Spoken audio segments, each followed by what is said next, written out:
We'll see the definition. Linear equation, the equations which contains a single variable with exponent 1. Exponent 1 means power. Exponent is power.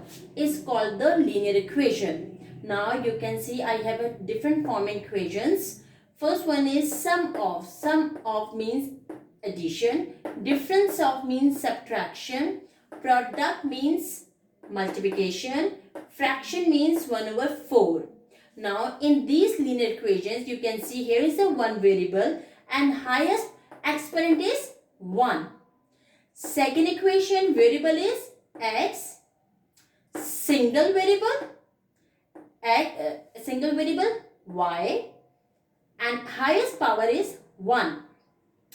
Again you can see product, variable is 1, highest power is 1.